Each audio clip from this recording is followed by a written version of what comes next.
the Goetia of Dr Rudd, or the Goetia of Dr Rudd, depending on how you personally choose to pronounce it.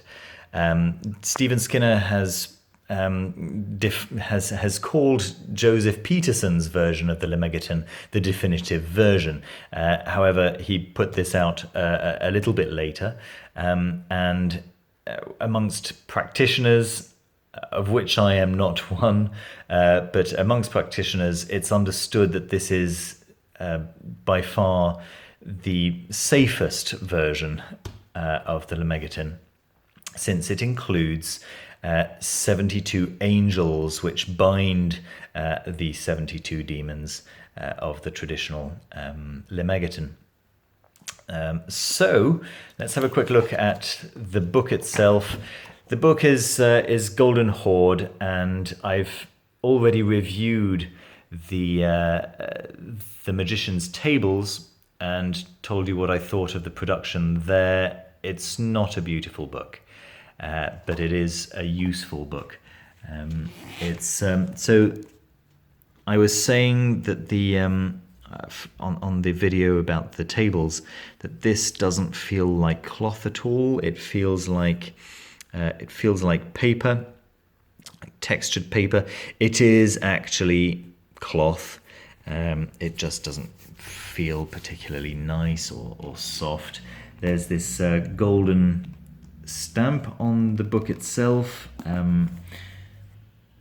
Again, it's pedestrian. It feels it looks cheap.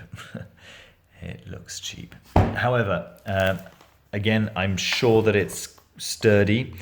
You've got this problem which you had with the what happened to my autofocus? Here we go. You've got this problem that happened with the other books. The signatures are just feel flimsy. But the advantage, of course, is that when you open a page, it stays on the page you opened it at. Let me focus a little bit on the information that you get inside the book, because that's where this book really shines. Here is the list of here is a contents page. Here it is. List of tables, list of illustrations, introduction, history and origins. So he actually introduces the books. By the way, the Ars Notoria is not included in here. So if you're looking for a complete Lemegeton, the Joseph Peterson version is definitely the one to get. It's just that this is considered to be more workable than the Joseph Peterson version. And definitely more workable than the Samuel L. Mathers, MacGregor Mathers version, which was, definitely nowhere near as complete as either of the versions that I just mentioned. The evocation methods, so what to do, and then the manuscripts themselves. You'll notice that there are actually 4 manuscripts rather than the usual 5. As I mentioned, the Ars Notoria is omitted.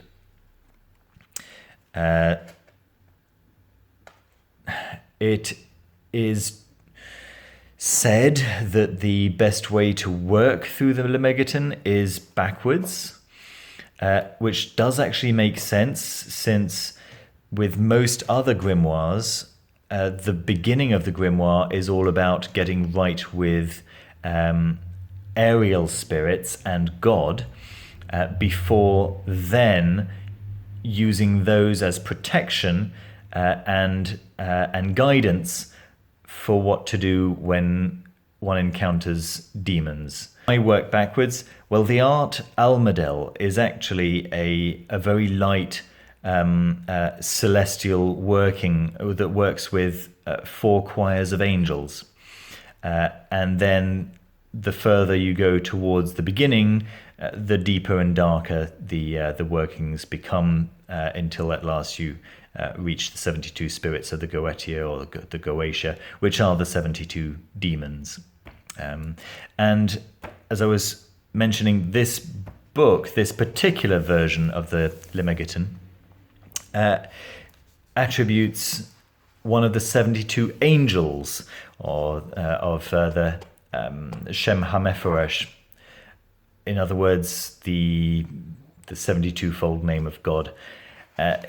So each of these angels are attributed to one of the demons. So you see here you have a seal of a demon, and next to it you have a seal of an angel of the Shem HaMephoresh, which binds the demon and makes the working safe. Now this doesn't happen in any of the other versions. It's specific to Dr. Rudd's version of the Goetia. Now, in the introduction, Stephen Skinner talks about how Dr. Rudd's version was probably based on earlier versions, which did actually use these correspondences between what they call thwarting angels. Keeping the demons in check. Okay. All right. So that's the first book, the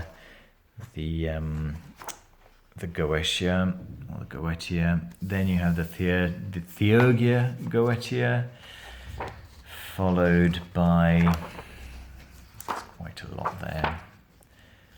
Followed by, that's the end, the Art Pauline of Solomon. So here we have planetary spirits, very similar to what you might find in the Arbatel and in the Picatrix, and then finally you have the Almadel, which is a very short book. It's about 4 pages. There you go. The Art Almadel. Okay, and description of the Koras. And then you have the appendices. Now in the appendices, you have the invocations, conjurations, and you have the tables, which are taken directly from the magician's tables, just the relevant ones from the magician's tables, which I reviewed in a video last week. The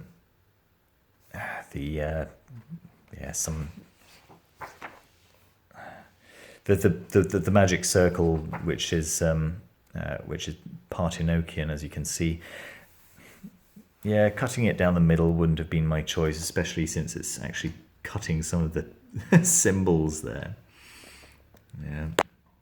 Again, Golden Horde don't seem to pay that much attention to the look of their books. It really is about functionality. They are functional, that's for sure. Okay, so seals from Sibley's Goetia.